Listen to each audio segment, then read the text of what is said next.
afternoon, good evening to everyone, depending on where you are in the world and in America. And welcome to HinduACtion's Diwali Gala, which is focused on American Hindu engagement in society and nation building.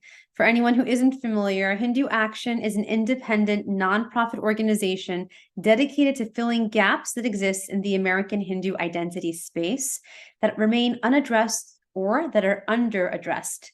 HinduACtion is the only American Hindu nonprofit that is active in Washington, D.C. at this time on a daily basis. Our teams are active in strategically important states like Arizona, Ohio, Michigan, Wisconsin, California, Florida, and Maryland, where there are major Hindu representation, but where bigger Hindu advocacy has far less presence than it should, which we are looking to change for the positive. Our vision is to see a pluralistic society through education, advocacy, and leadership. And we strive to harness a Hindu ethos of civilizational experiences and to promote inclusivity, a pluralistic American society that advocates and defends those values globally. So I just want to also point out before we begin our program that the American Hindu community showcases such an incredible tapestry of differences, encompassing not only cultural and linguistic variations from the Indian subcontinent, but also diverse ethnic, racial backgrounds of practicing Hindus from the Caribbean, East Asia, Indo-Pacific, and those with European ancestry as well. With that said, I just want to add that despite the presence of 2 or 3 major Hindu organizations, our reach extends to a mere 3 to 5% of the American Hindu population, leaving a staggering 95% untapped. And this lack of engagement really was evidenced during the California caste legislations, where only 5% of the Hindus comprehended the gravity of the situation at hand. It is something that we are still grappling with today. The Hindu community is still grappling with today. And with that, I'd like to turn your attention to HinduACtion's very own Anjali Swamiji, who will start off our Diwali Gala by performing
That was absolutely beautiful. Thank you so much to you, Anjali Swamiji.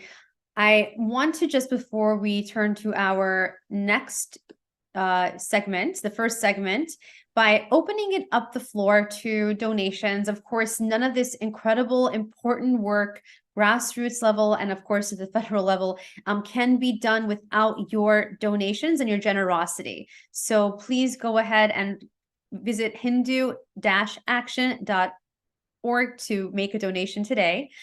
With that said, I'd like to now turn your attention to a video presentation that highlights HinduACTion's progress to date. The proof is in the pudding. So here you'll get a small glimpse into the journey of HinduACTion and what we've been able to accomplish so far to date.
highlights what we've done so far. A lot more is in the works.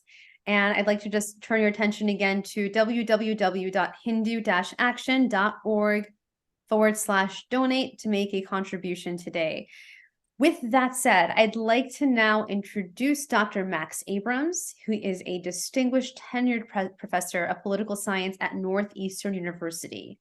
He is renowned for his expertise in international security, and with a prolific record of publications, he has made significant contributions to the field, featuring prominently in leading academic journals such as International Organization, International Security, and International Studies Quarterly. His work is also frequently showcased in respected publications like The Atlantic, Foreign Affairs, Foreign Policy, The New York Times, USA Today, and Los Angeles Times. I believe he's a California native. Beyond his research and writing, Dr. Abrams is also sought after for his authority on contemporary terrorism, often advising government agencies and sharing his valuable perspective. I'd also like to add that he is also an author of Rules for Rebels, The Science of Victory in Militant History, which challenges prevailing notions about groups like the Islamic State, ISIS, Daesh, shedding light on why conventional wisdom often falls short. His work is a testament to his dedication to advancing our understanding of international security and the complex challenges of our time. I ask you now to turn your attention to Dr. Max Abrams, who will deliver tonight's keynote remarks. October 7th, Hamas launched Operation Al-Aqsa Flood. And this was an unprecedented attack in the history of the Israeli-Palestinian conflict. This was not business as usual. What made the attack distinctive was that it involved over 2,000 terrorist attackers. And that is an enormous number of terrorists involved in a single terrorist episode. There's a correlation that we've discovered within political science between the number of attackers and the amount of lethality that they're able to inflict. In the course of this one-day attack, approximately 1,400 people were killed in Israel. Overwhelmingly, they were Israeli, of course, but it involved attacks on people from other countries, as well as those with dual nationality with Israel. And so the scale of the attack was unprecedented against Israel. And so was the indiscriminate nature of the attack. The perpetrators, they went door to door, shooting up families, setting entire families on fire, calling out, Ima, Ima, Mommy, Mommy, to shoot and kill as many Israeli kids as they could, chasing them in closets, in some cases torturing the parents in front of the children and the children in front of the parents. So the indiscriminate nature of the violence, the preying on civilians, as well as the indiscriminate hostage seizures, taking over 200 hostages, most of whom are civilian. It included babies and children, the elderly and infirm, people from all over the world, not just Israelis, and the brutality of the attack. So you have the scale of it, the indiscriminate nature of it, and the brutality of it, all made it a truly unprecedented and infamous day in the history not just of Israel, but in the history of counterterrorism and world civilization. In the immediate aftermath of the attack, we saw uprisings all over the world, but they weren't against the Hamas perpetrators. They were against Israel for Israel to end the occupation, for there to be a creation of a Palestine from the river to the sea. We saw this not only throughout the Middle East, but throughout Europe and even in the United States, including on college campuses. There was a note of, I would say, happiness that came out of India when I saw that the Modi government extended its sympathies to the state of Israel and was just encouraging of Israel to defend its national existence. The Modi government is different than other governments around the world in the sense that it understands the critical importance of counterterrorism. And the reason why, in part, is because India has been the victim of terrorism from many different kinds of terrorist enemies. Some of them are what you might call Islamist or jihadist, perhaps sponsored in some cases by Pakistan. In other cases, the terrorism has come from Khalistani extremists. And India has shown that a strong counterterrorism response actually can be effective in protecting the citizenry. Now, that might seem obvious, that a strong counterterrorism response can help to protect the citizenry. But all over the world, especially in the United States, there's a widespread misperception that counterterrorism is folly, that strong counterterrorism responses don't work.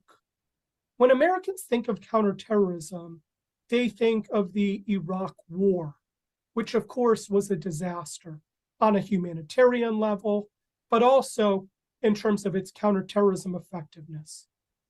But the attack against Israel on October 7th was nothing like the US decision to go into Iraq. When the US went into Iraq, it was attacking against an enemy that wasn't involved in the terrorist event that supposedly precipitated it. Iraq was not involved in 9/11. The United States waged an elective war thousands of miles away in order to promote democracy throughout the Middle East. There's no dispute in this case that Hamas are the perpetrators. Israel is not overestimating the terrorism threat. There are literally tens of thousands of terrorists, not only in Gaza, but in the West Bank and in Lebanon. Israel is surrounded by tens of thousands of terrorists who are backed by Iran, by Qatar, by Turkey. And so Israel faces, at the current moment, a truly unmatched terrorism threat. And very few countries in the world can identify with Israel's current existential situation. I want to thank the Modi government and the Indian people for understanding the nature of the terrorism threat and for extending their sympathy and support for rooting out these terrorists who threaten not only Israel, not only India, but the rest of the world. Thank you so much.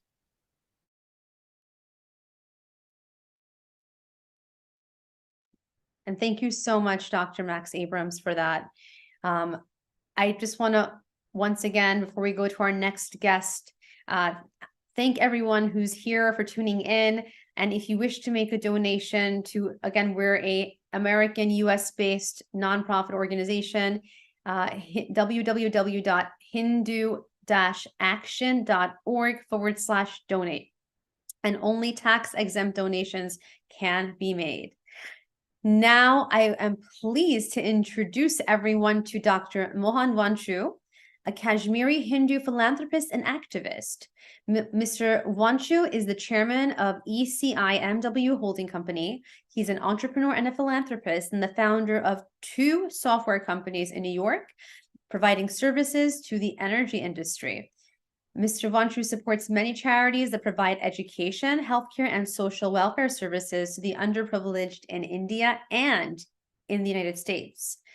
That said, Mr. Wanchu, I'd like to ask you to speak, please, about the need for Hindus to support advocacy work and to get more involved in civic engagement. Welcome. Thank you, Adele, and thank you, Hindu Action Committee, for inviting me to attend this fundraising gala. I really appreciate you giving me the opportunity to speak. I'm delighted, to attend this event, and I'm also very saddened, to hear what the previous gentleman had to say about what the Israelis have had to endure in this very, very difficult time. First of all, my and the heartfelt, feelings from the entire Indian community to the Jewish people in Israel for enduring the worst and the worst of what has been inflicted against them, for so many years, and then recently culminated in the terrorist attacks in Israel. Israel has been targeted, all over the world, despite the invaluable contributions of the Jewish people worldwide. And that's what's very troubling. Most of the Nobel laureates, the scientists and the doctors and the people in the finance world and lawyers, et cetera, come from the wonderful state of Israel. And this is really a wake-up call for humanity, and certainly a wake-up call for Hindus as well, to realize the dangers that exist in the world today. And I am happy that under your leadership, the Hindu Action Committee has kind of taken up this matter, in their hands, so that then we can promote awareness of these terrorist activities in the world. Talking about the Hindu Action Committee, I'm very happy to say that Hindus have always promoted the message of Vasudev Kutumbakam in our Sanatan Dharma. And what it means is that the world is one, where we practice living in harmony with human beings, with animals, with plants, with insects, and every form of living and non-living beings on this planet. And we really need to spread this message of universal brotherhood amongst all Americans and amongst all the folks, on this planet. Hinduism is about a pluralistic society, accepting all religions, faiths, schools of thought, just like the Jewish people. It is, a society that believes that there are 8 billion paths to God, as many people are on this planet. And every person has the freedom to choose the path that they want to choose to get to the Supreme Being. It promotes that there is nobody who can mandate how we think. We're all seekers, and we seek our own path and want to get to wherever we want to get to. In your introduction, Adele, you had mentioned about me being from the state of Kashmir, and I just like to spend only less than a minute talking about myself, although this is not about myself. I'm the product of a Kashmiri Hindu genocide that took place in the hands of the Islamic terrorists in Kashmir which was, the land of the sages of the Kashmiri Hindus, all the way back to the last 10,000 years. My family had to run away from Kashmir in 1947 when thousands of us were slaughtered, because we were Hindus, and we had to become refugees in our own country. As recently as 1990, my wife's family had to endure another genocide where thousands of Kashmiri Hindus were killed just because they were Hindus, and they had to run for their lives. And her parents became refugees in India, in Delhi, and ultimately we were very successful in bringing them to New York. The point I'm trying to make is that you know, all Hindus fled from Kashmir, leading now to Kashmir being 100% Muslim state. And this is basically what is being attempted by the other side to completely annihilate any other school of thought and only promote their methodology, their state of mind, and their belief in whatever they believe in running this whole world. So my hope is that we can establish through the Hindu Action Committee relationships with assemblymen, with congressmen, to support the Jewish people and the Hindu people at this very difficult time. And I'm sure we have Adele, from what you introduced, we've done so far, that we've educated assemblymen and congressmen about our Sanatan Dharma, its tenets, and I'm hopeful that we'll continue this work in educating the American folks and the legislators about how we are a society that promotes pluralism, that promotes yoga, that promotes meditation, Ayurveda, and strong family values, and all about our festivals and cuisine and all of that. So I want to congratulate all of you for doing a wonderful job, and I'm so proud and so happy to be associated with you, and I'll continue to support your activities and your action in the future. Thank you very much for giving me an opportunity to share a few of my thoughts. Thank you. Mr. Vantru, thank you so much for your powerful testimony right now, and also for coming here to share your personal story and for being such a giving person, without which, of course, this organization wouldn't be able to continue doing what we're doing. And I just want to also add onto what you said, that this summer we had a team that met with senators on the Capitol that dealt specifically with Kashmiris from the Valley. And we were able to share counter disinformation material with even senators like Cory Booker. So your voice and the plight of your fellow Kashmiris is definitely not silenced, and it will be advocated for continuously. So thank you again. God bless you. Thank you very much. I would just like to quickly turn everyone's attention to the website, and that is www.hindu-action.org/donate to kindly make a donation there. I know that we have we just had a wonderful introduction. Now what I'm going to do is turn us to our next guest, who is someone who I believe most of you are familiar with. And her name is Asra Nomani, and I believe Asra is with us in the audience. And I've known her for many years myself. She's a personal friend as well, an incredible human being for anyone who has gotten to know her also inside and out, and just a beautiful person overall. And I'm going to go ahead and give you her bio now. So Asra Nomani is the author of her latest book, Woke Army, the Red-Green Alliance that is destroying America's freedom. She is a Muslim reformist and a former Wall Street Journal correspondent who has written for the Washington Post, the New York Times, Slate, the American Prospect, and Time.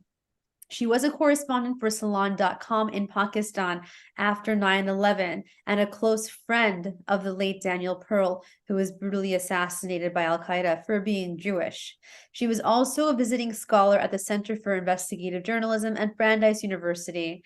And, Asra, based on your wealth of experience in this area, can you speak to our audience about the common threats that are facing Hindus, Jews, and other minority communities, the red-green axis that you have written about and spoken about so frequently?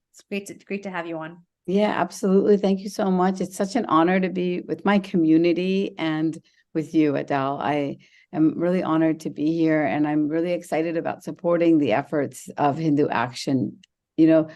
Action is such a critical word, as you all know, in your own lives and in society as community organizations.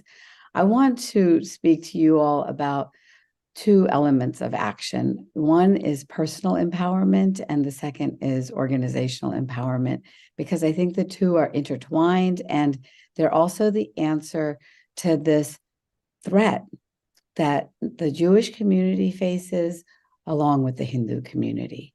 And I want to bring this to life for you because this isn't just the stuff of theory or headlines. This is the stuff of your lives and the lives of your neighbors and the actual life of your ancestral land and my ancestral land of India.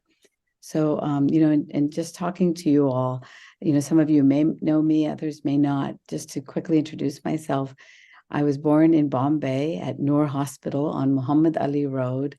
I was born in the summer of 1965.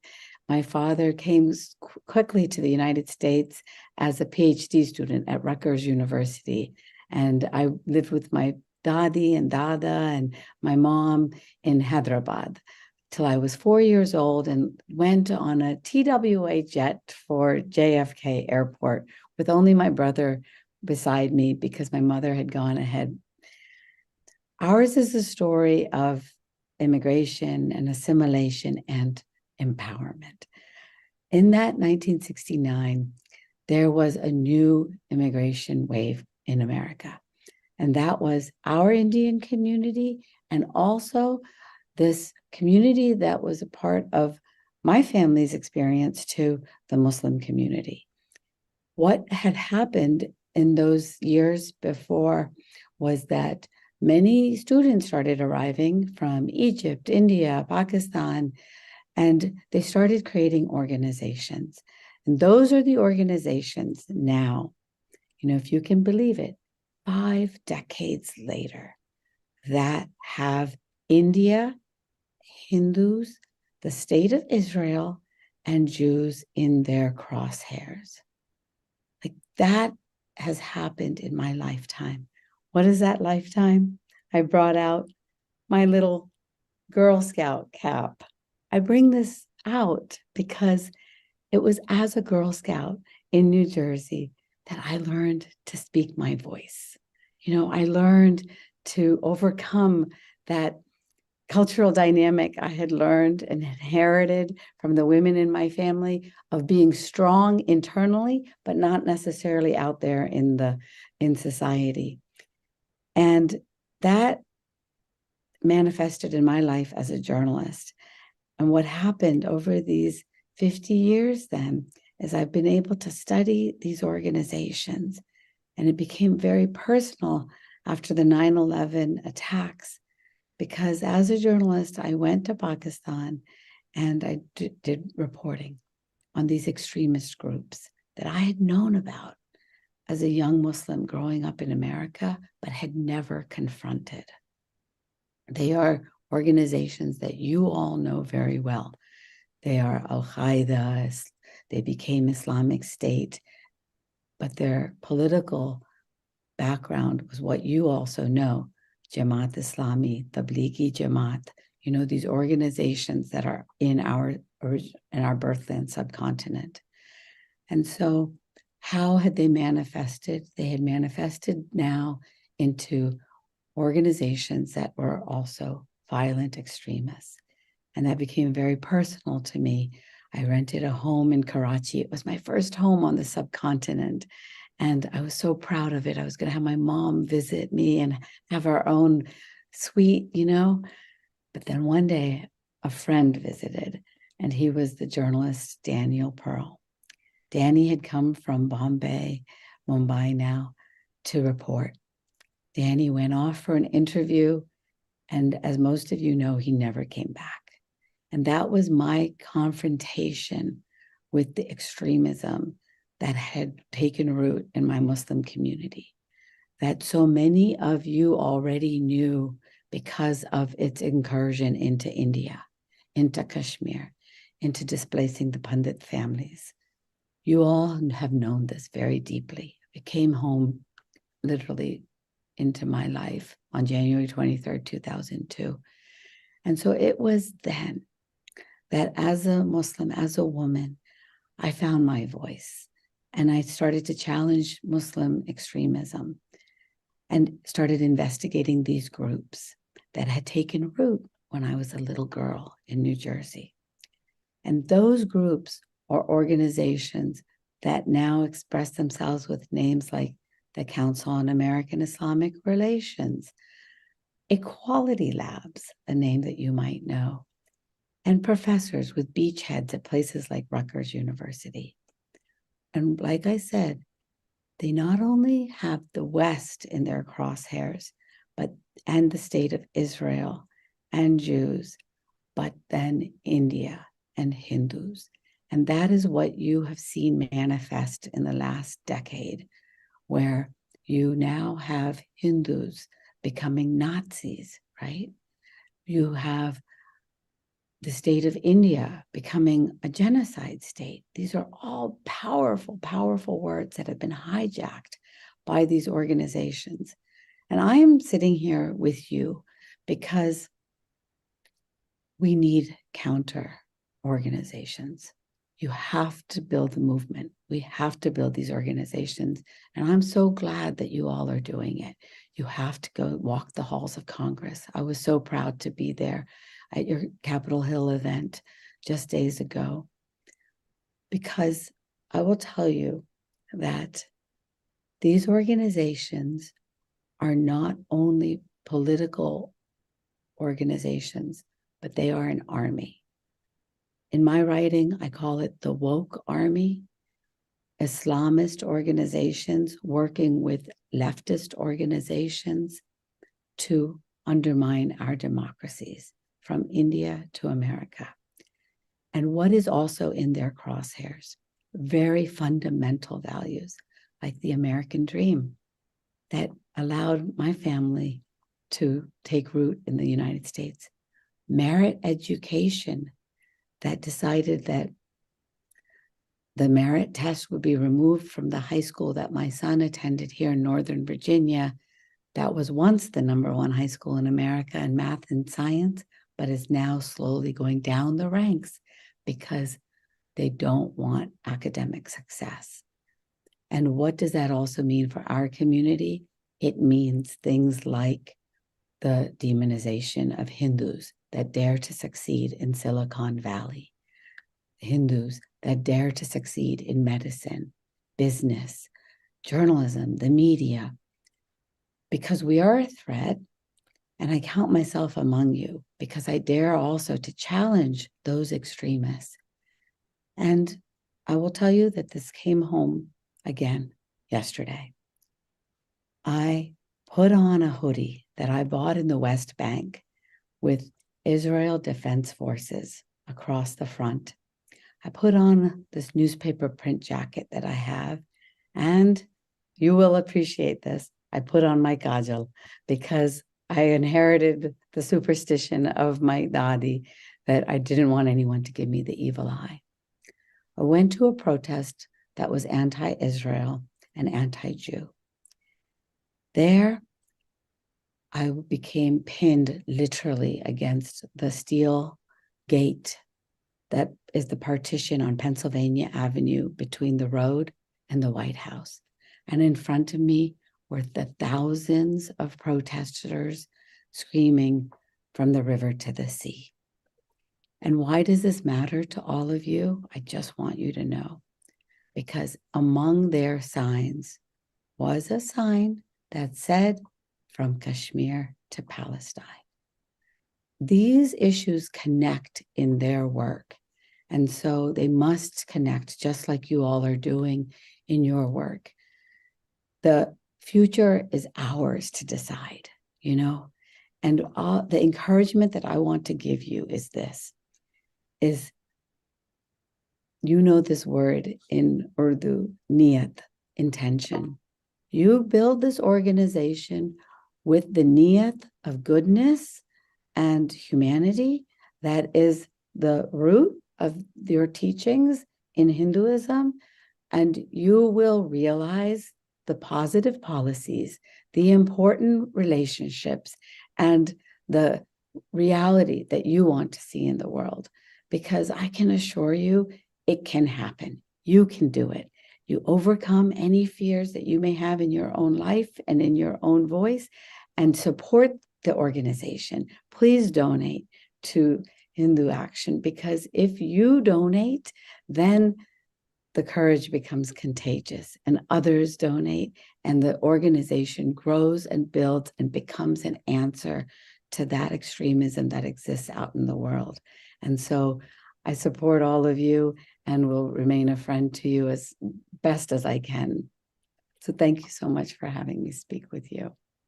Thank you so much. Thank you so much to you, Asra and Nomani. Asra, and please, if everyone, I urge you all to go to Amazon and to purchase her book and to better educate yourselves. Woke Army, the Red-Green Alliance that is destroying America's freedom.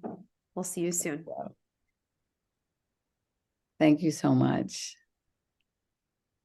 I would now like to, first of all, thank several people who have pledged to donate 10,000 from one person in Canada. There's another 500 from someone in the US, and many more people, donations that are rolling in. Grateful to everyone here. Please, if you haven't already done so, visit www.hindu-action.org/donate. And I would now like to turn your attention to Niraj Antani. He is the youngest Hindu American state senator in the United States, representing the 6th district in Ohio, the Ohio State Senate as a Republican. And I think we have Niraj with us on screen.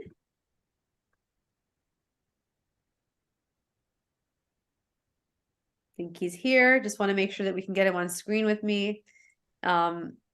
Waiting, have a little bit of a technological thing on the back end. So Niraj Ji, are you here with us? Okay. Okay, great. Okay, so I think we're having a little bit of a technical issue. We're going to actually then we're going to actually turn our attention now to a video of Hindu Action's progress so far. Just a little short clip to display what Hindu Action has done so far in terms of accomplishments. It's only the beginning, of course, but just a little preview for everyone here. So if you wouldn't mind, Devji, please playing that video for the audience. That'd be wonderful.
is committed to working tirelessly for the betterment of her community and advocating for the needs and concerns of her constituents.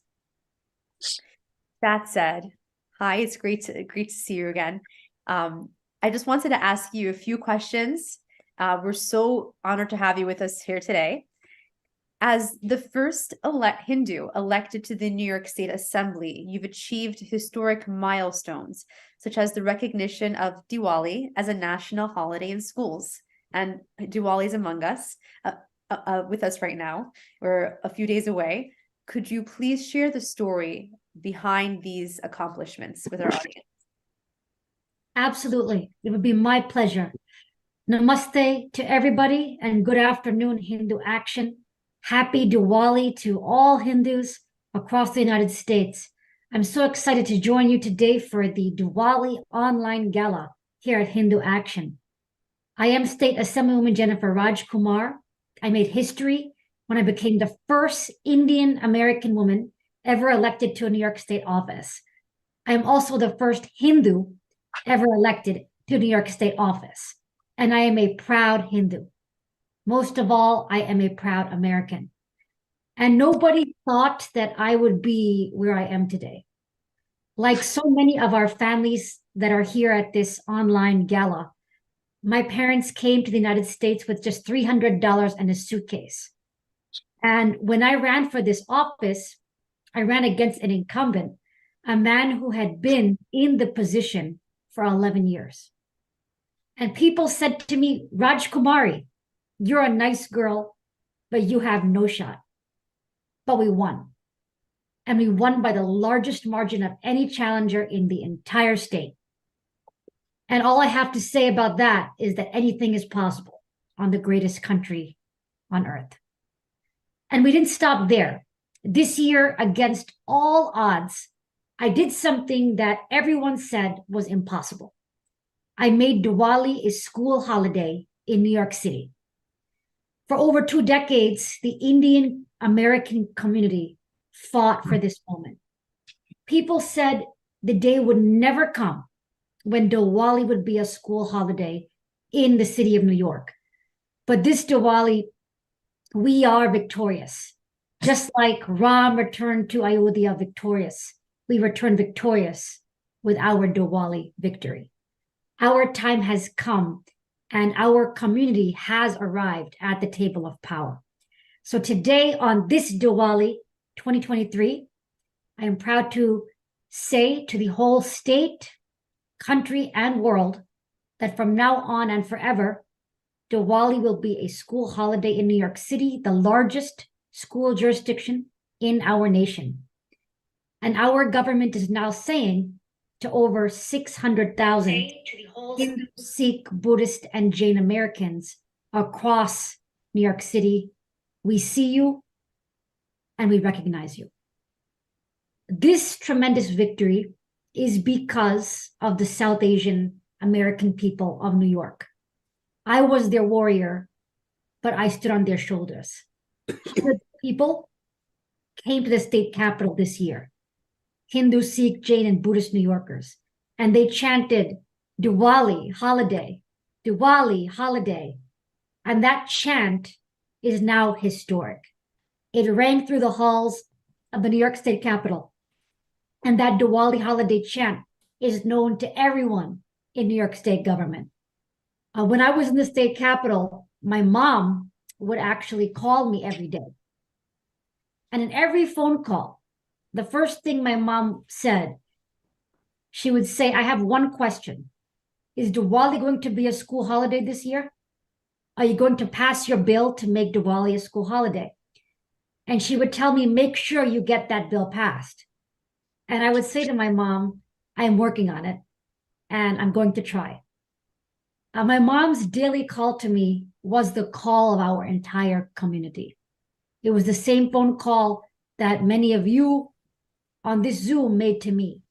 It was the question that every South Asian family was asking and had been asking for over 2 decades.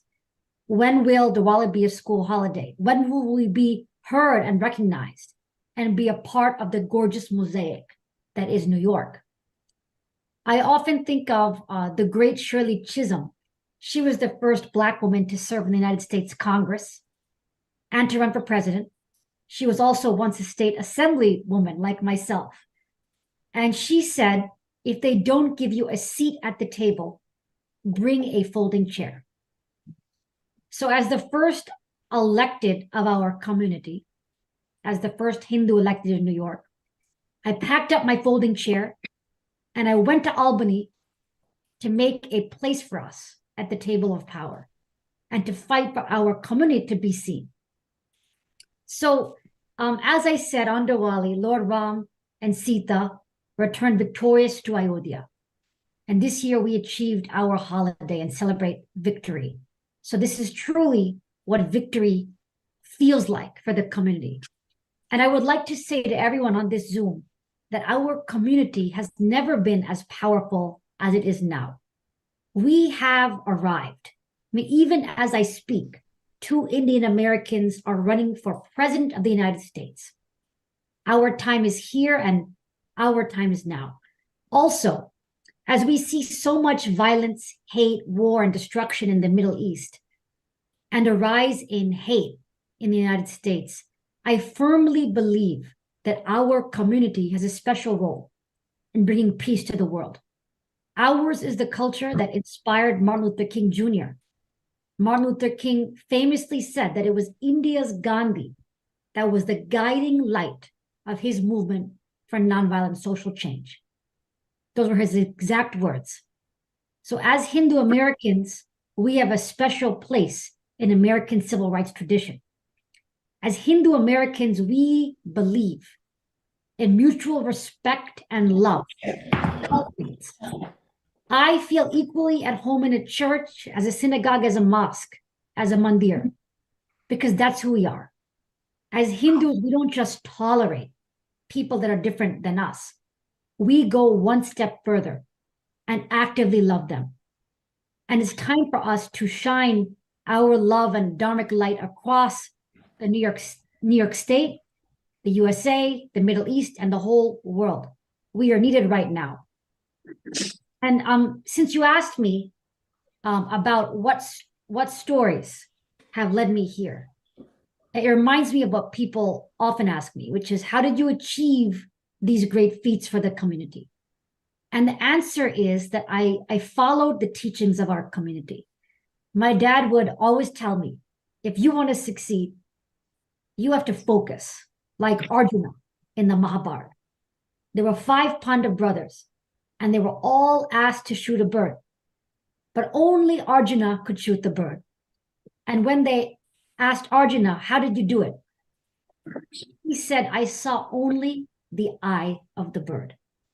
So it's because I focused on the eye that I was able to win my election and that I was able to make Diwali a school holiday. I just followed the teachings of our culture.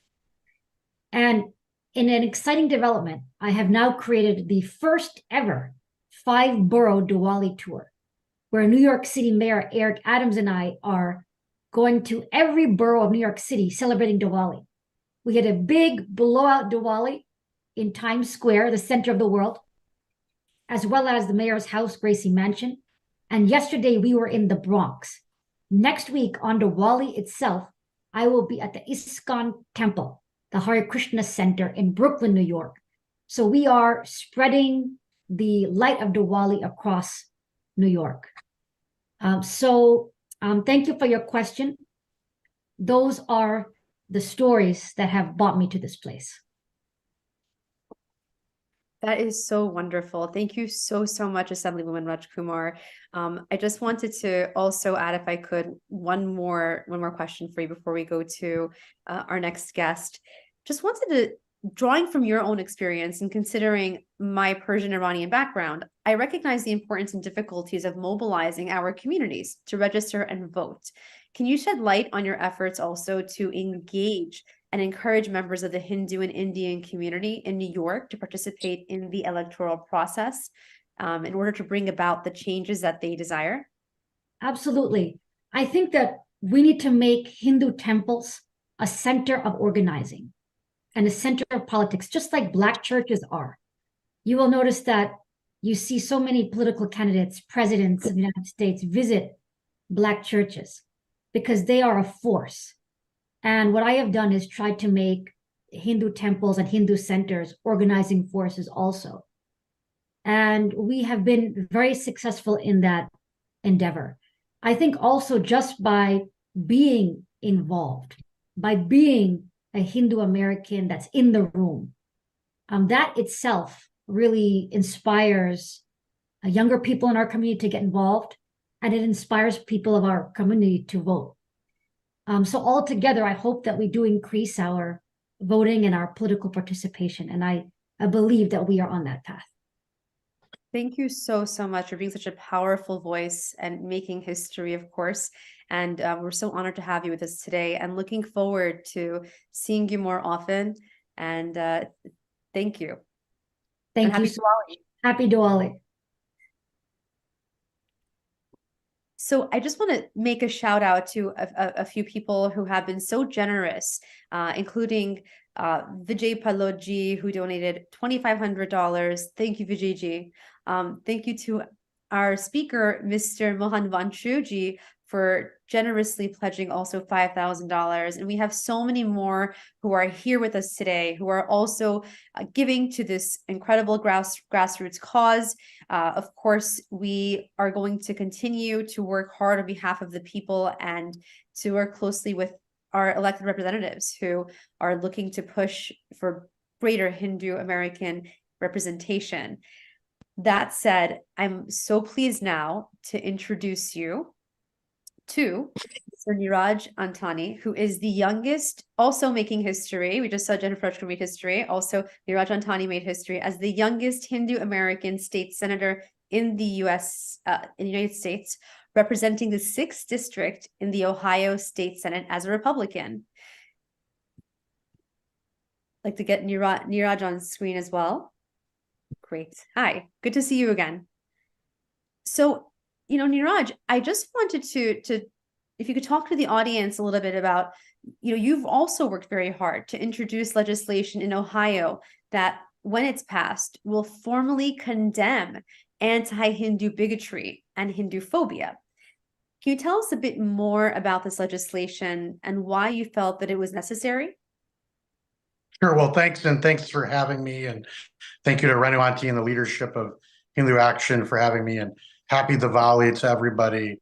Like you said, I'm very proud to be the first Indian and Hindu American state senator in Ohio history, and the youngest Hindu elected official in the history of the United States.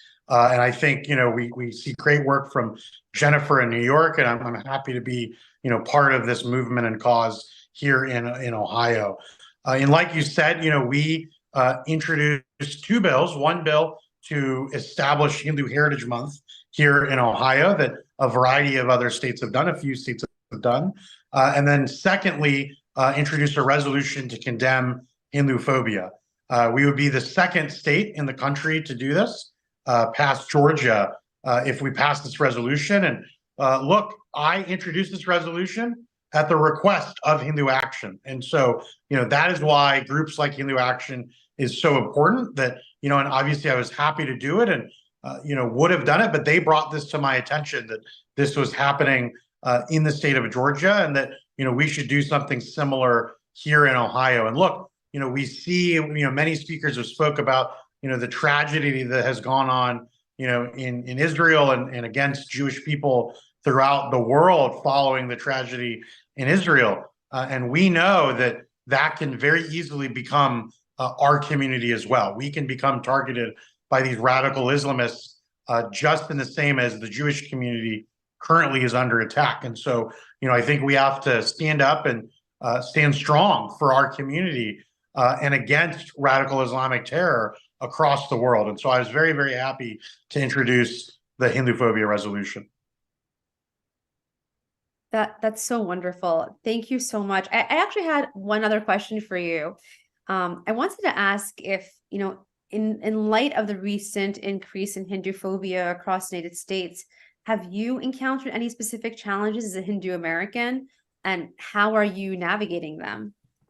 Well, listen, I mean, I've been under attack by, radical Islamists since the beginning of my career. If you go, there's a website, nirajantani.net, that a guy named Peter Friedrich has set up against me and against Raja Krishnamurthy and against Padma Kupa in Michigan. And so, I've been under attack from the very beginning, but, I don't cower in fear from these radical Islamists. And so I think it's very important for our community to stand up and to stand strong, and which I will continue to do. Thank you so, so much. We're looking forward to hopefully having your legislation, your two pieces of legislation passed as well. And thank you for being also an ally in this cause and for everything that you do. We look forward to seeing you soon. So I would like, thank you so much. I'd like to once again turn everyone's attention. I'm actually going to go ahead and make a little bit of an appeal now to everyone, kind of talking about it's a fundraising appeal. This is the Diwali fundraising gala. So I wanted to just point out some statistics here for everyone. Our Hindu advocacy organizations, Kona, Hindu America Foundation, HinduACTion, collectively, have raised around less than $3.5 million in total annually. If we divide that among our 4 million members of the Hindu community, it's approximately 75 cents per person per year. Now, just to consider for perspective, the American Muslim community, with an equal number of members, has raised an impressive $11.7 million for advocacy, which comes out to about $3 per person. And to our Jewish American friends as well, numbering about 7.6 million, they have raised a staggering, just by comparison, $153 million for advocacy. That averages about $20 per person. So this disparity, of course, is a cause for concern. Jewish Americans spend 20 times more, and Muslim Americans spend nearly 3 times more on advocacy than Hindu Americans do. But there is good news here, and that's even that a small contribution from each of us here today can make a significant impact in increasing these numbers for the Hindu advocacy groups, such as ours, HinduACTion. Let's ensure that our community is represented and respected, of course. Your generosity here can make a meaningful difference, paving the way for a stronger and more inclusive America for all. One of the tenets of Hindu Dharma is the inclusivity for all, and it's a really beautiful thing. So, with that being said, I would like to turn our attention to our next speaker, Dr. Afshine Emanrani. And if we can, I'd just like to give you a little bit of background. Our next speaker is one of my favorite people, actually, Dr. Afshine Emanrani. Today, we will be discussing the topic of Hindus and Jews, shared histories and shared responsibilities. But first, I'd like to make a little bit of an introduction about who he is. He's a devoted Persian Jew driven by a profound love for both God and the healing journey. He's very spiritual to mysticism, and his passion for healing has inspired him to share his knowledge and experiences with others.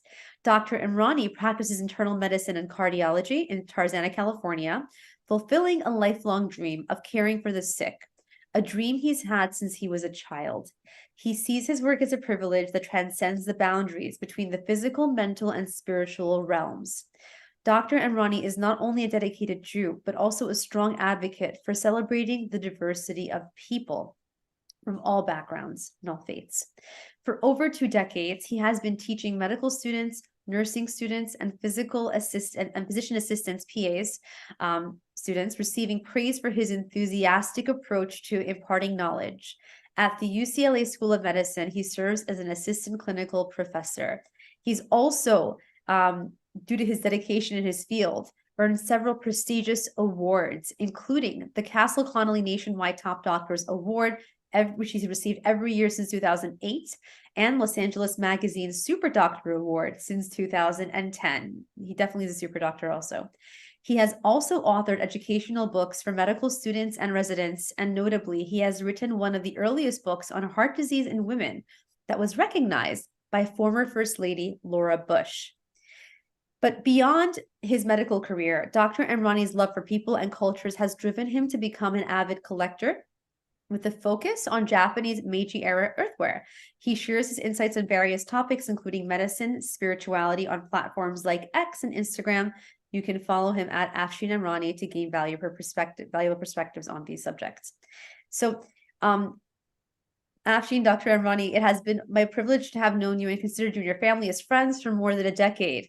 You stand as an accomplished professional in the field of medicine, widely respected and renowned for your expertise, attracting patients from all over the globe, which you speak about regularly through your various social media platforms.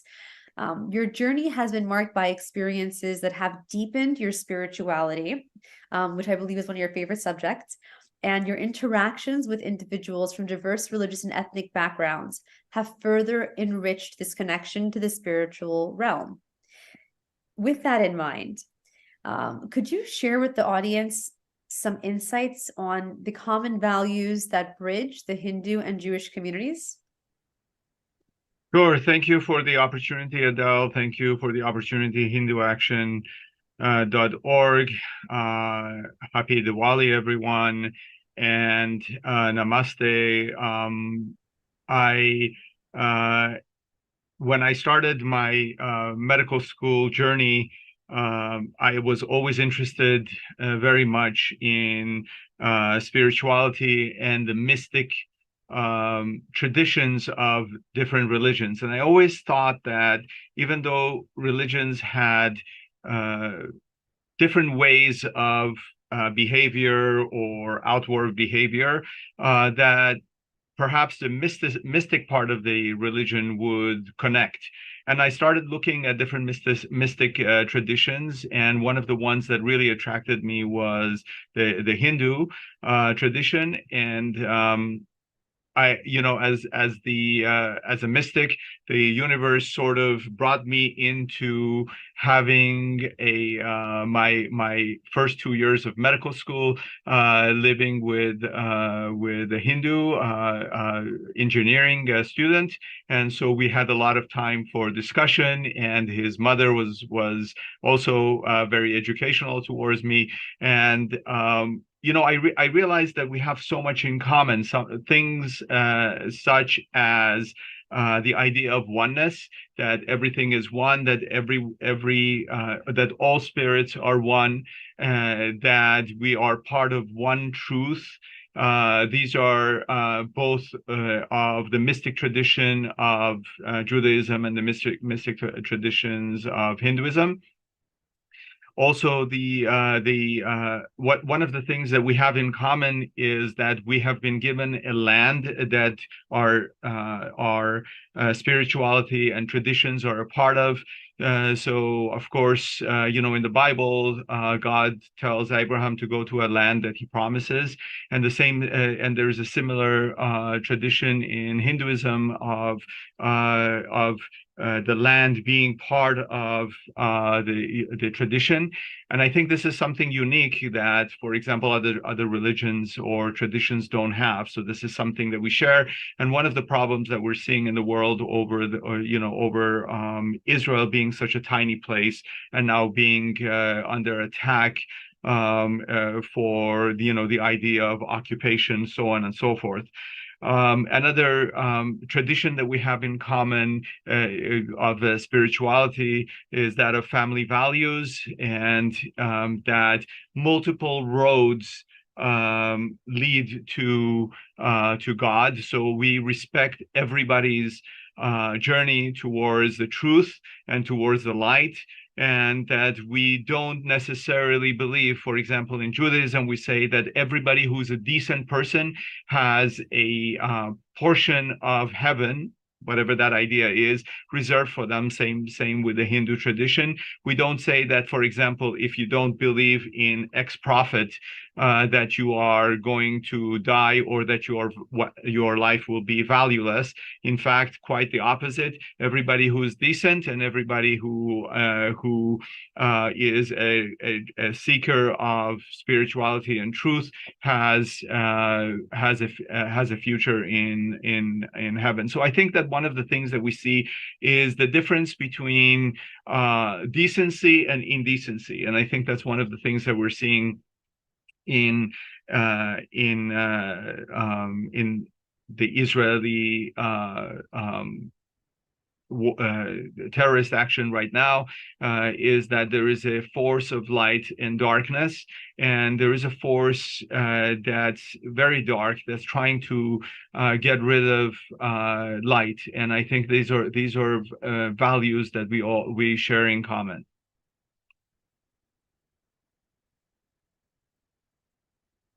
Thank you so much. I was just actually going to ask you also, what are the shared threats and concerns of the Hindu and Jewish communities?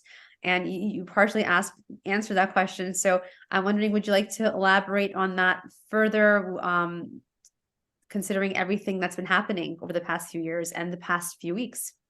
Yes, first of all, I want to take a moment and seriously thank the Hindu community for standing with us.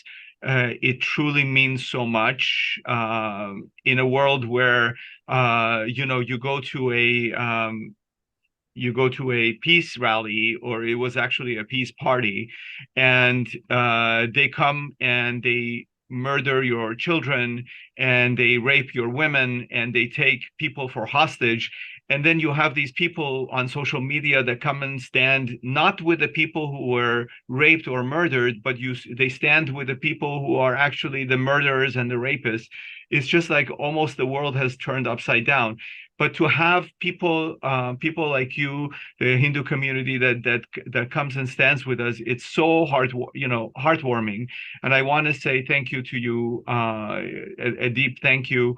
I think that whenever you have traditions that are different than the larger society in which you live, people look at you as an outsider, and they look at you as perhaps a target. So Jews have a little scripture that we put at the door, sort of to protect our houses, and to also let the world know that we look at our little house differently than we do the rest of the world. We wear a little cloth on top of our heads, like a kippah, that reminds us that we are limited, that we're not infinite, that we are subservient to God. And so the Hindus also have traditions, and these traditions make us look different than others, and they make us as a target, as people who have practiced yoga or have practiced certain traditions that are common to Hindus, where they think of them as maybe shamans, or they think of them as maybe like the Jews, like something that is going to be different. We celebrate these differences because these differences are what give our culture and our world tapestry and dimension. And we find that just as the story of the blind men that were feeling the elephant in order to find out what they were, and they were explaining them, so one would feel the tail and one would feel the ear, and they would describe the world differently. Then we all have different roles finding the truth and finding God, and we express God in different ways, but we are at the end one body and one spirit and one truth, all of us brothers and sisters together. And I think that what we need to do is to come together, the decent people, and to support each other and to encourage each other. And that's why a platform like this, like the HinduACTion.org, is so important, where we come together and we support each other, and we call out what's extremism, and the extremism is, Adele and I escaped an extremist ideology that took over our country, Iran, or Persia, that was there for 2,500 years. And Cyrus, the King Cyrus, brought us there, brought Jews there, and King Cyrus wrote a declaration of equality between people, and said that the Jews were equal to Muslims, were equal to Christians, were equal to whoever wanted to celebrate whatever they wanted to celebrate. And this is the Persia that we knew. And all of a sudden, this extremist ideology of extremist Islam, which are Islamists that we see now, are trying to kill innocent Jews and come after innocent Hindus. These extremists took over the country that we love so much, Iran, and really hijacked that country. And we ran away from that, and now we're seeing almost in PTSD form these extremist forms popping up all over, for example, the streets of Paris and the streets of London. And we have to speak up against that. We have to express our background. We have to stand together with the people who are decent, and we have to stand against these forces that are not only indecent and dark, but who threaten democracy and all the ideology that are Western. One of the things that I should say as Hindus and Jews, that when we come to America, we celebrate the country. We celebrate the country that gave us a home, and we stand with the democracy and the light that this country has. We don't try to go against it, and we don't try to change it like these ideas that are extremists.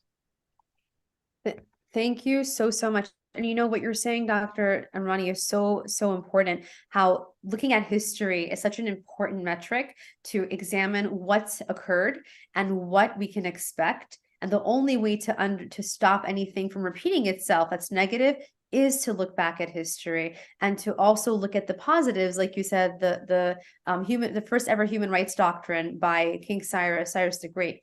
Thank you so much for being with us here. It's such an honor and a privilege, and I look forward to seeing you again very, very soon. Happy Diwali, everyone. Namaste. Namaste. I want to say also, I just want to say Shubh Diwali as well to everyone here.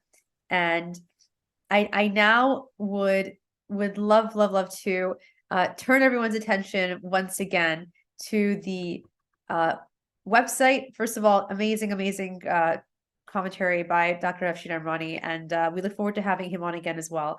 And if everyone could just turn their attention to hindu-action.org/donate, that would be wonderful. If you haven't already done so, please support our grassroots advocacy, powerful work. Next, I would like to introduce to you another friend and ally in this collective fight for the people, and that is Hoon Kim. He is a geopolitical analyst with years of experience in dealing with issues concerning China in the Indo-Pacific and in the Middle East.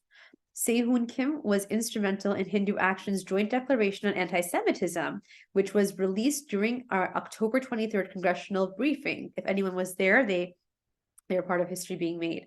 The declaration was tweeted out by the Embassy of Israel in Washington, D.C., and anyone who was not able to see it, all the viewers can go to HinduACTion's YouTube channel to watch the full congressional briefing, as well as speeches and remarks from participants, which included several lawmakers as well.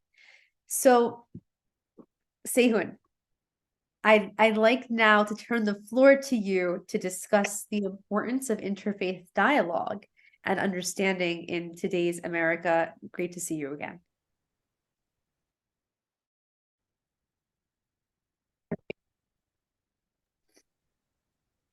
Well, firstly, thank you, and namaste, everybody, for just giving me this opportunity. And it was an honor to hear from so many distinguished individuals that I had the privilege of working with in the last year or so. I met Utsav last year at the International Religious Freedom Summit, where there were just so many different perspectives there, but also a lot of targeting of the two communities that we really hold dear. There was really no one to speak out for them, and I participated in a joint Muslim, Jewish, Christian panel last year regarding anti-Semitism and why all of us need to band together, especially to combat this evil that exists. But as time progressed on, I must share that none of this can happen. None of this actual combating of anti-Semitism can happen without forming an alliance that is both realistic and sustainable. And what I mean by that is, this alliance of folks, I mean, essentially happens in a lot of communities, and I'd like to take a little bit to talk about that here today, especially in a Diwali season where we're all supposed to unite, not just as friends or colleagues, but really as a global family, right? So this alliance of folks, it needs to happen in several ways, and the fact that an organization like HinduACTion is leading such effort, I'm really honored to be part of it. So just touching upon the alliance itself, it was an honor to see that both communities, both in the Hindu and the Jewish community, were identifying the commonality of surviving challenges, not just in their homeland, but really in the diaspora as well, particularly here in the United States. Ever since October 7th, where so many innocent civilians have lost their lives since then, both on the Israeli and Palestinian side. The rise of anti-Semitism is staggering, but also at the same time, I'm also beginning to notice that there is a rise of anti-Hindu sentiments across the world. And I got this when I was in New York City, when Hamas actually declared the day of rage on a Friday, actually just before Shabbat, mind you, and they pretty much told everyone to go out and protest, and lo and behold, there were it seems like there were thousands of people there, and within the Palestinian side, you have a lot of folks just yelling out things like "from the river to the sea, Palestine will be free." And the usual slogans that everyone was hearing, and I'm really glad that we had a great speaker like Ms.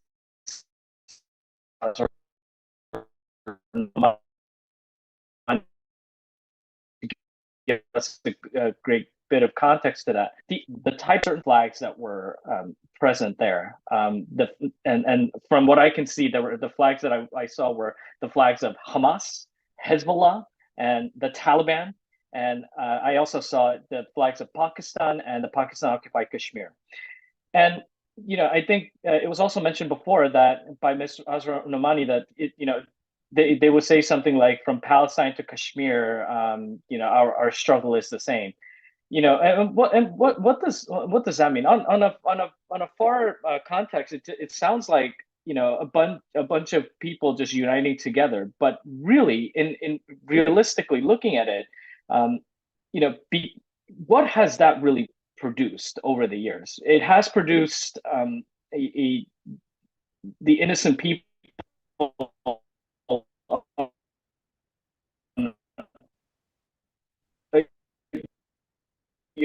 from Palestine, really all what they should do. Well, firstly, before you consider anything, I would just like to emphasize that understand what this message means. Understand what they're really trying to do here. I mean, the fact that there's the flag of the Taliban, Hamas, and Hezbollah along with the flags of the Palestinian flag, it really tells you something, doesn't it? And so we're seeing this alliance from their side, targeting the two groups that we hold dear together.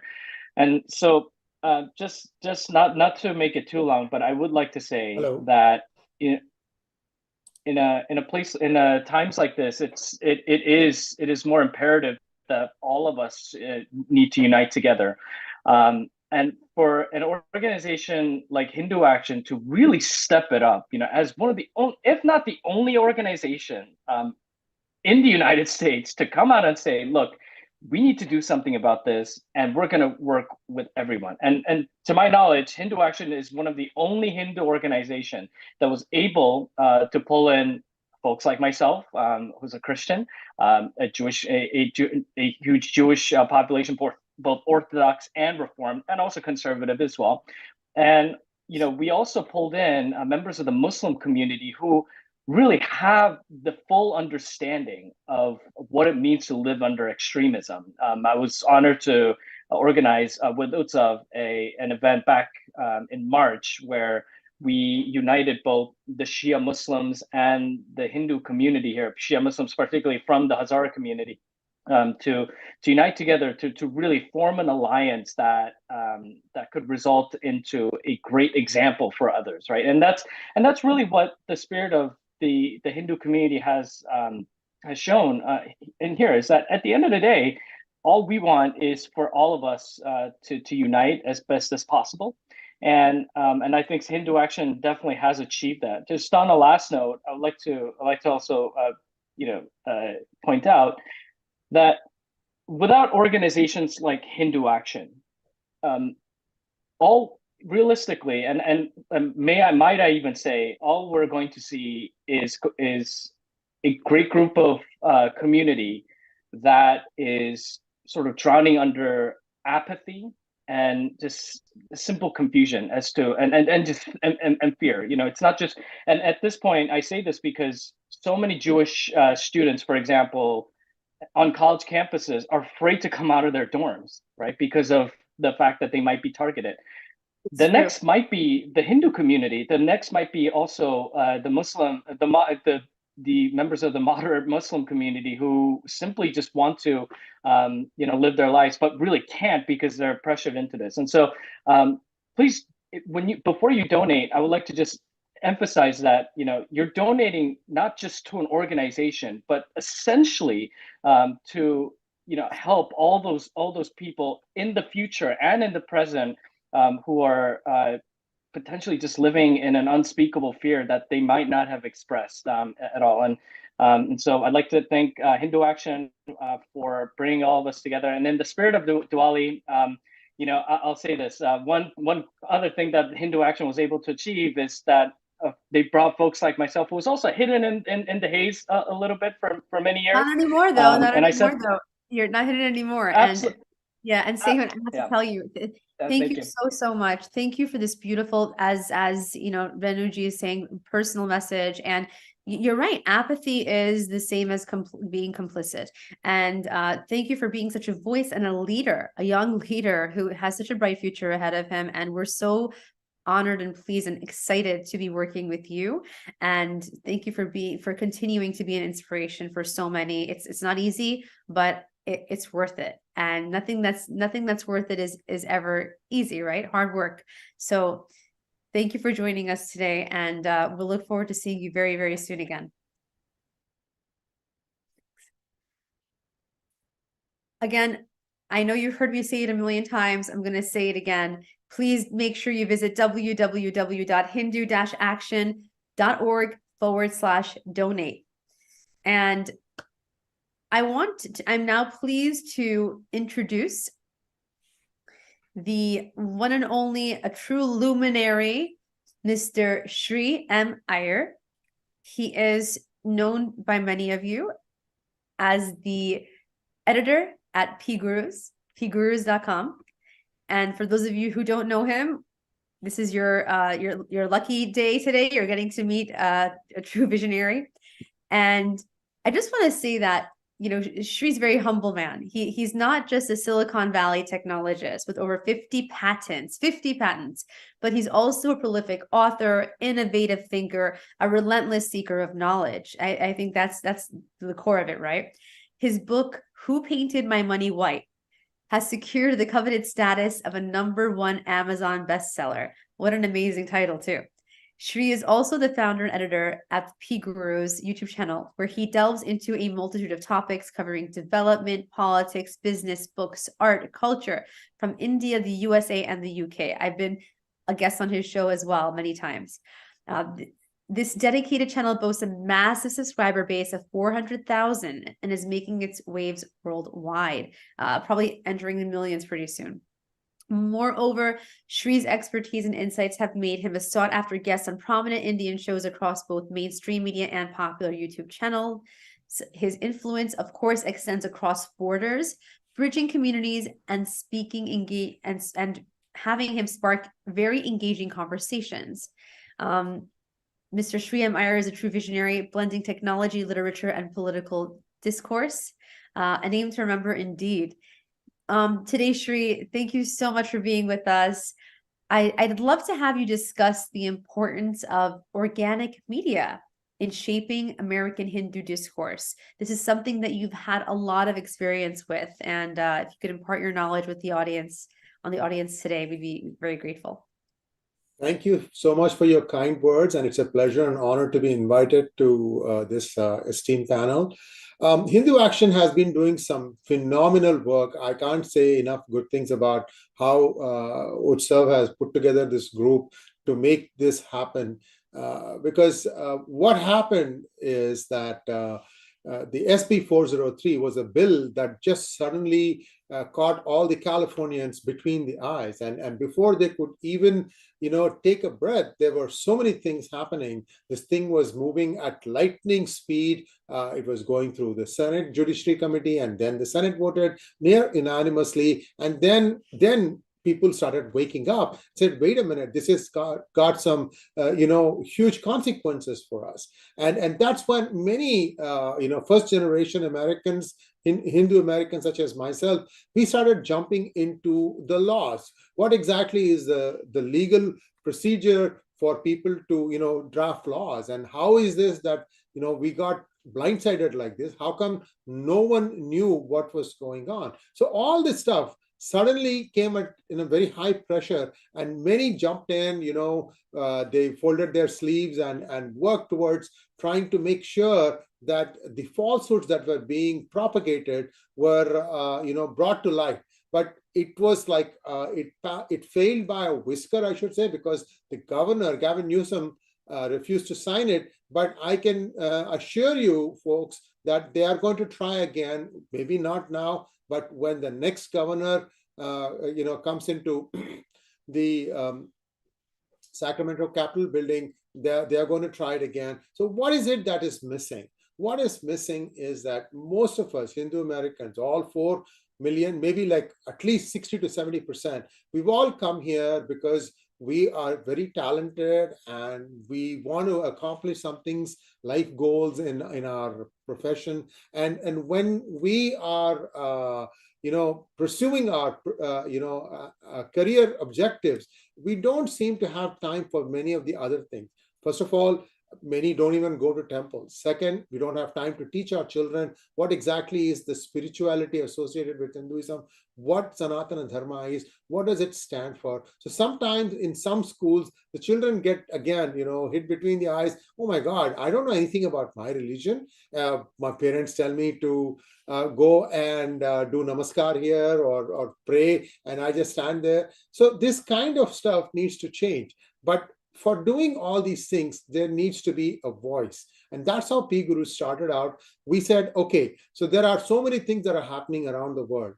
Who knows what is happening? And can someone connect the dots between what happened in one city and then where it is leading to? For example, this SB 403 didn't start there. It started in Seattle. But how many of us knew that from Seattle, it's going to spread like wildfire, not just in the United States, but also in Canada?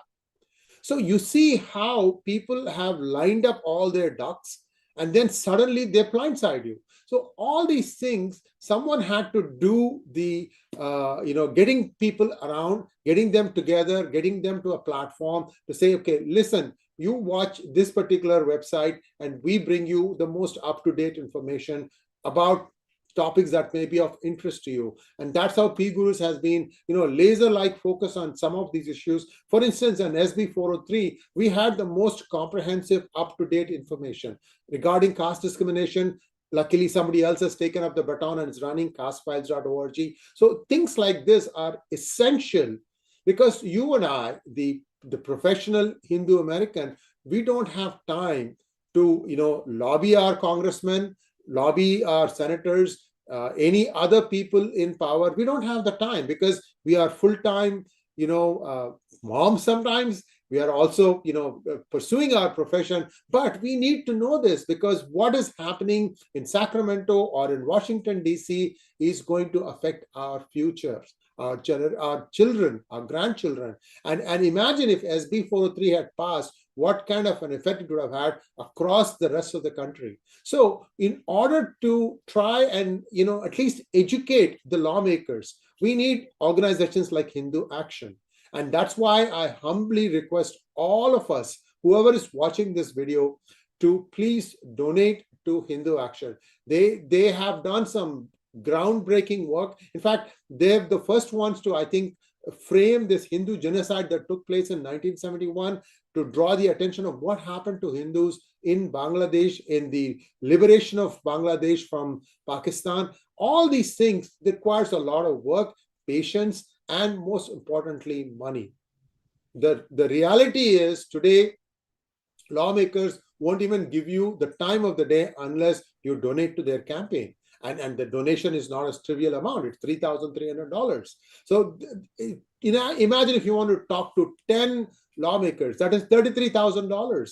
Well, Hindu Action would like all of us to pitch in. You make one trip to DC, I can guarantee you we'll be spending like $5,000. Why can't we spend like a tenth of that, $500? Donate to Hindu Action every year.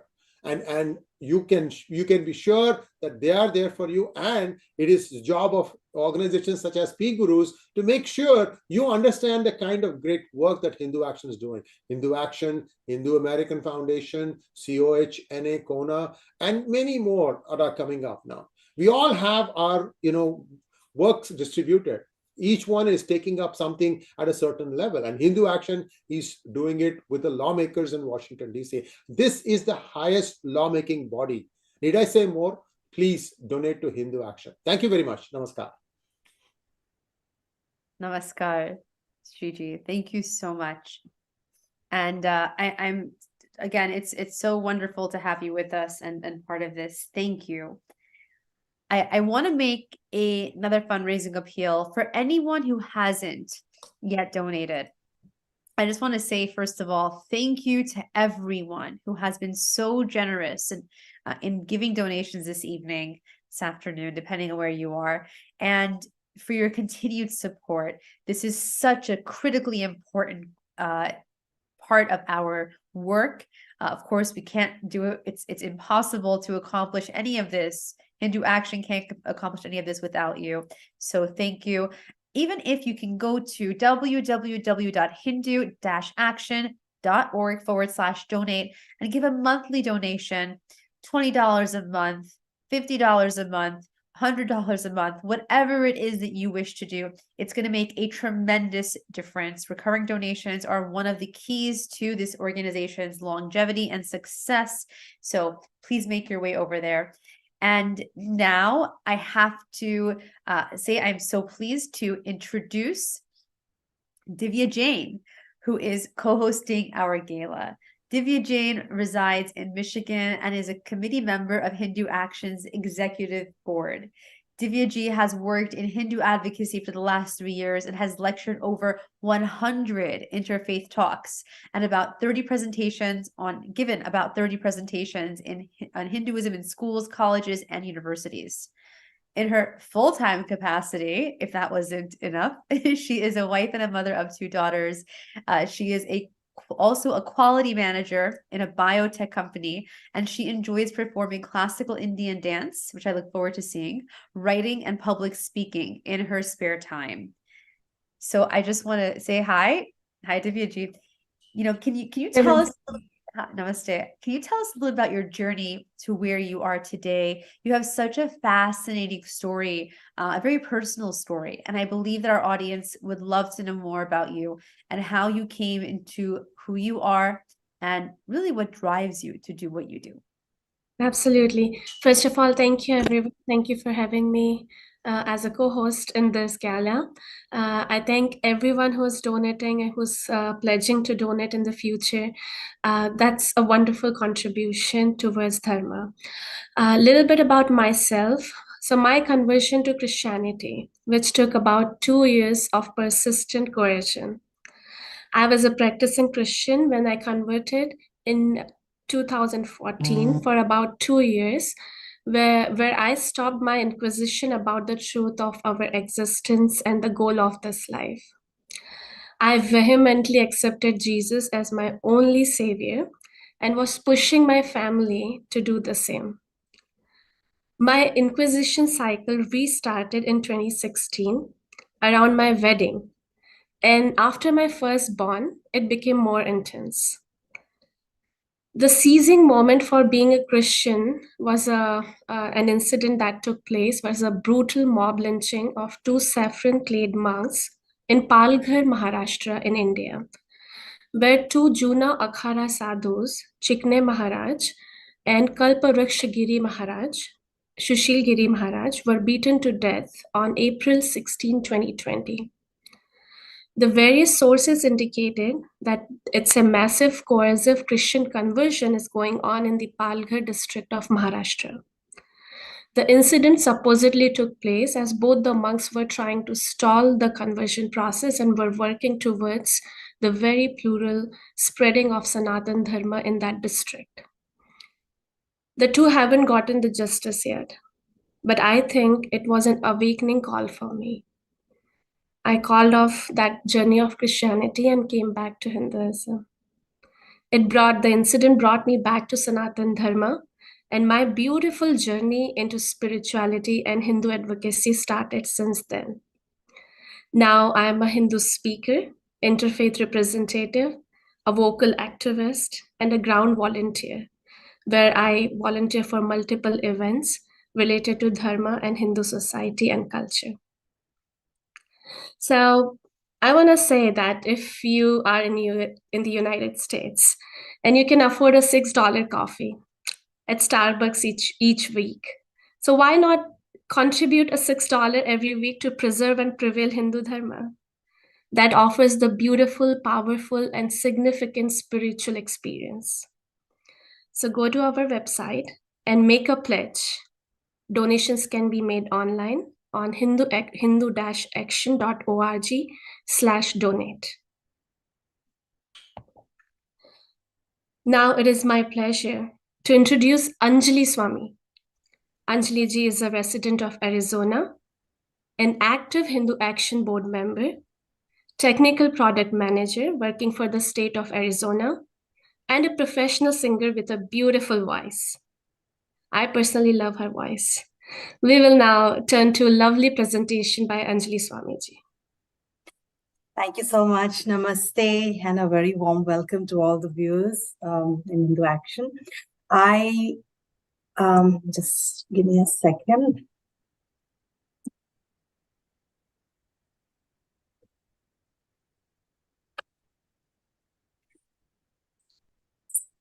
So Hindu Action started making tremendous inroads in their individual chapters in the different states in less than a year. And I'm very proud to go over the highlights of the different activities and the developments that has happened in each of the different chapters.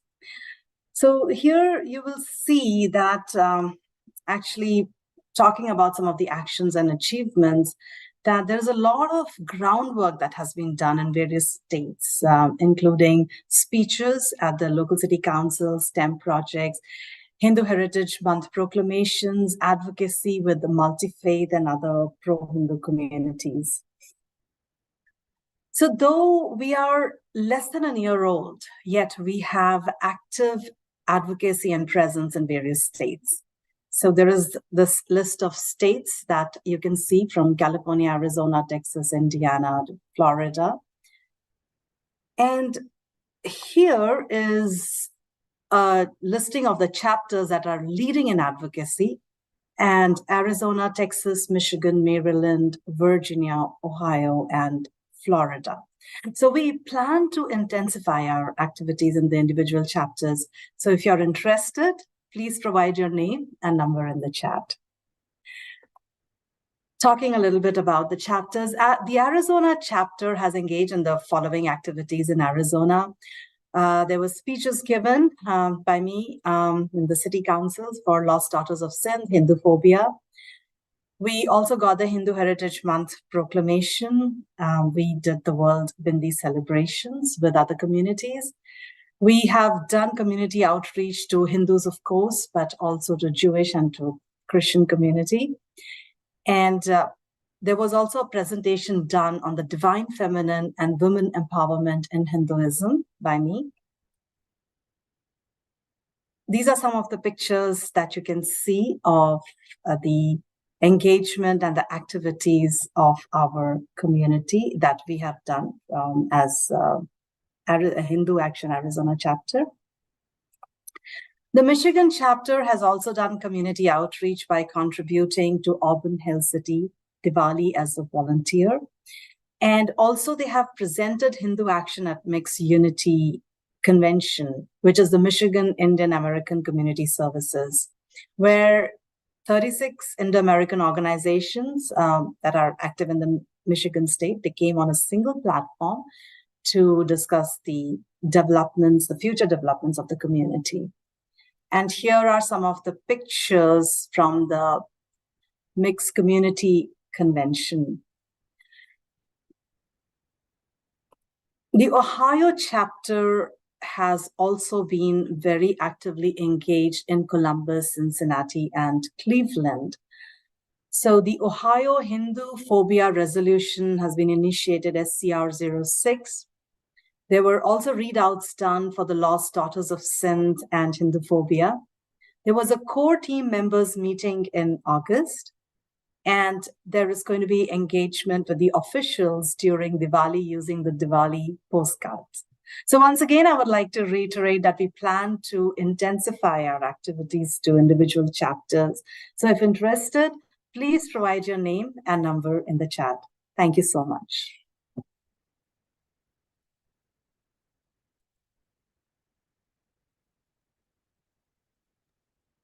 Thank you, Anjali-ji. Thank you for that wonderful presentation and a lot of information about how the chapters are going on. I ask that Arthamulam Karyam, money is the root of all works. If we all want dharma, the righteous order, which assures that your future generation lives in a balanced world of mind, body, and soul. We want the dharma to survive and prevail. Please donate. Every dollar matters. Donations can be made online at hindu-action.org/donate. Next on the list is Mr. Sajjan Agrawal. Shri Sajjan Agrawal ji is a leading business entrepreneur in the USA. Sajjan ji is involved in several charity organizations. He is a great philanthropist, supporting a lot of Hindu causes and initiatives. The Agrawal family has been involved in many healthcare projects, philanthropic causes, promoting education and improving healthcare for underprivileged children in both India and the United States. The family is active on several boards, including Duke Hospital in Raleigh, ACL USA, YMCA, Hindu Society of North Carolina, and many others. Sajjan ji has been a great supporter of Hindu Action and an inspiration to all of us. So thank you, Sajjan ji, for your generous contribution to Hindu Action. Without your support, this important and historic work would not have been possible. So here is Sajjan ji's message for all of us. Namaste. My name is Sajjan Agrawal, and I'm sorry I cannot join this wonderful virtual Hindu Action Diwali Gala today but I'm sending my Diwali greetings to all of you and encourage you to support Hindu Action generously.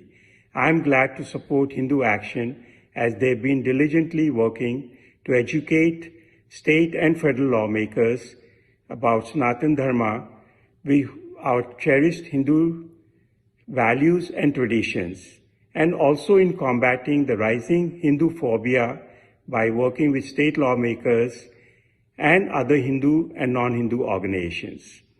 We are the children and custodians of Sanatana Dharma, which teaches how humans can live in happiness, prosperity, health, and harmony with all creatures.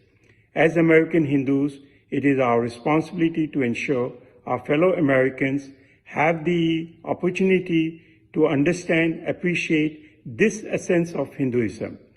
The Hindu Action, by fostering relationship with policymakers, it paves way for policies that respects and acknowledge our Hindu values and our interest. Together, we can help in the Hindu Renaissance and leave a better, inclusive society for our children who can be proud to be Hindus. I invite you to support these courageous Hindu leaders at Hindu Action as they learn and grow in ability and impact. It is a need of the hour. Dhanyavad. Namaste. Thank you, Sajanji, for this wonderful message. Now I hand over to Adele again, and she can take it over from here. Thank you for having me over. Dhanyavad. Thank you so, so much, Divya ji. That was beautiful and such a calming voice and presence. So thank you for sharing your personal journey. What a beautiful, beautiful story and inspiring to so many people. Thank you for everything you do. And I want to just take a moment also to express deep gratitude to the Junjunwala family that has pledged $5,000 to Hindu Action. We're seeing a lot of support here this evening. We've had so many wonderful speakers, so many amazing, amazing guests, and people who are all committed to the same cause of promoting Dharma, promoting goodness, which is such a universal concept. And that is the beauty of what's at play here, is that it's so welcoming and all-encompassing for one and all. And I'd like to, again, as has been asked several times during this evening's Diwali Gala, to please turn your attention to www.hindu-action.org/donate. Whatever you can do, whether it's $5 a month, 10, 20, 100, 1,000, monthly donations, small monthly donations, $20, even $10 are going to be so critically important to helping us advance our grassroots efforts. And with that said, we're not coincidentally now going to be introducing a prominent investment banker. The importance of money, of course, in everything we do. With that said, I'd like to introduce Vibhuti Jaji. Is an outspoken thinker, a prominent investment banker, and the founder and host of the Jaipur Dialogues here in the US, which many of you know of and follow. Vibhuti Jaji has been an articulate voice for the community in the media space for nearly a decade. He has prepared for us a message from India, and we are going to hear that in a moment, I believe. Thank you. Namaste, viewers. It is a great honor and privilege to talk to you today on the platform of Hindu Action. I love the word action because everything depends on action. You know, Swami Vivekananda ji had given a call to all Hindus several years ago. Arise, awaken, and assert. To which I added, most humbly, Vibhuti Jha's fourth A, and that is called act. So I always urge Hindus to arise, awaken, assert, and act. To that end, I'm extremely delighted that my friend Utsav Chakravarti and the committed band of people have started Hindu Action. This is the much needed moment in our life, in America and everywhere in the world. Because what is important is not knowing everything. What is important is knowing what we know, what are we going to do about it? That's the important key element. A siksha, a education that we have received in Bhagavad Gita as well. It's always the action. Karma is very critical. So Hindus right now, all over America, are under an attack, cooked up, manufactured, and bogus. Knowing what we know now, what is going on, if we don't arise and act, then we are indulging in a self-defeating exercise. Merely hoping for things to happen doesn't happen. What one has to do is to prepare yourself to act. Remember one thing, it's very, very critical. I've been living away from home for many, many years. I know one thing for sure. Our identity, your identity, our identity is key.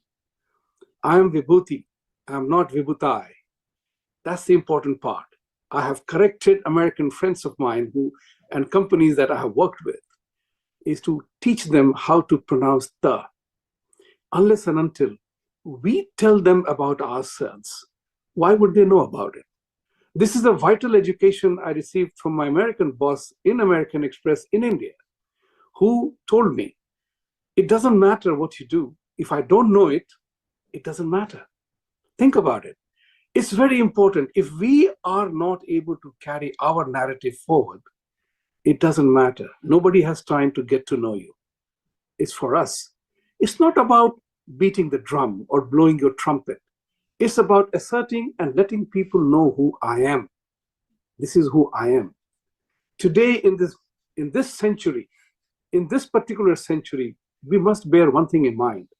Science and technology is supporting us because our faith, our belief is absolutely universal in nature. It is absolutely universal in nature. It's not based on fear and ignorance. It's based on knowledge and knowing, seeking to know. But if we do not reach out that message to others, they will never know us. So I applaud Hindu Action to have taken this bold step to become an action-oriented enterprise. And to that end, this is something which is, I'm very peeved with that. When I find that many other organizations are able to raise money, somewhere along the line, we Hindus are always hesitant in writing a check. There are many millionaires who write million-dollar checks for endowments to universities and colleges. But you tell them to donate something for the Hindu cause, and they fight shy, as if it is a badge of dishonor to commit some funds, because money makes the world go round, and money is required for everything that happens. So I congratulate Utsav, I congratulate Hindu Action and the entire team for taking this initiative. My humble request to everybody is, let's support the cause. Whether it's $1 or $1 million, doesn't matter. Every penny counts. I want to thank you for inviting me, Utsavji, to share my thoughts. And I want to thank all of you for all being part of this. And I'm delighted to be part of this initiative. Thank you very much. Let's go win. Thank you. Beautiful and powerful. Thank you so much to Vibhuti Jaji for that wonderful message. And he's right, money talks. So I want to, speaking of which, make a very, very special thank you to Arun Gupta ji for making a generous pledge of $10,000 to Hindu Action. And with that, again, if anyone hasn't done so already, please do make sure that you make a donation online. We can't do any of this without you. The organization is definitely reliant on generosity of the public, people who are supporters, to continue to thrive and to have the amazing leadership that we're seeing here in Congress, Senate, the state level, the federal level, and of course at the grassroots level.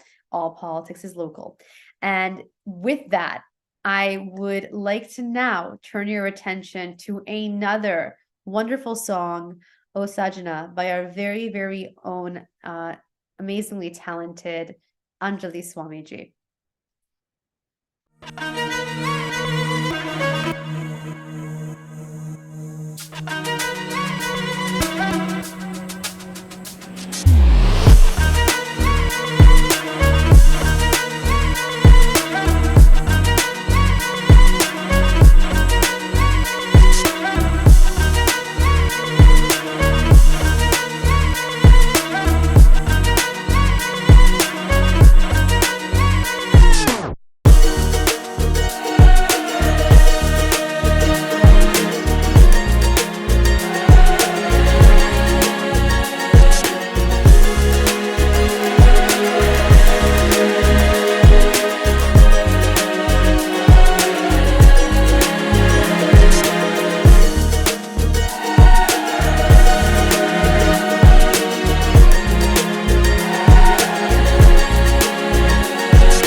There I am.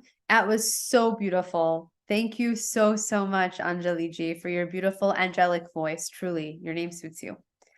I want to say, we're closing off such another successful gala fundraiser. And I just want to take a moment to also thank a few more people. I want to thank Piyush Unial for the generous $508 donation online. I also want to read a few other names people who have generously donated. Shiva Chokalingam, Subramanya Handi, Seema Gupta, Maya Yadav, Shanti Ambalavanan, Ashish Agrawal, Sankalp Kota, and Rajendra Singh. Thank you, and I hope I didn't butcher anyone's name. So that said, I want to also point out that anyone can also make a donation through Fidelity Giving Fund.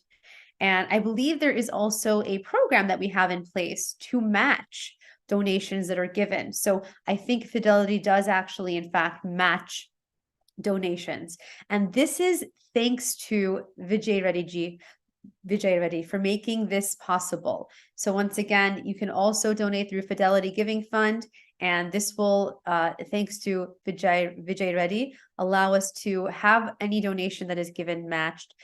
we are entering the final few minutes of our program. I just again want to thank everyone. What an incredible evening. I really want to also give a very, very special and huge thanks to Renu Gupta and Utsav Chakravarti, in addition to our whole team. Honestly, such humble, amazing, amazing human beings. And again, who are leading this effort so gracefully and with strength. And thank you again to everyone who has been here tonight. I think that we've done a pretty excellent job. Utsavji has done a pretty incredible job of answering some questions. And I think we've answered most of them, honestly. So hopefully I didn't miss anyone. Thank you also to Deb Roy. There are so many names of people who are just such an integral part of this organization's success. And I am certain that we're going to have another very successful event. Thanks to all of you very, very soon. Again, any feedback, any questions, if you want to get involved, if you want to donate, please don't hesitate to reach out to us. www.hindu-action.org. And with that, I have to say, I bid you all a wonderful evening, a good night. Happy Shubha Diwali to everyone. We have an amazing celebration amongst coming up in a few days. So God bless all of you, and we will see you soon. Namaste.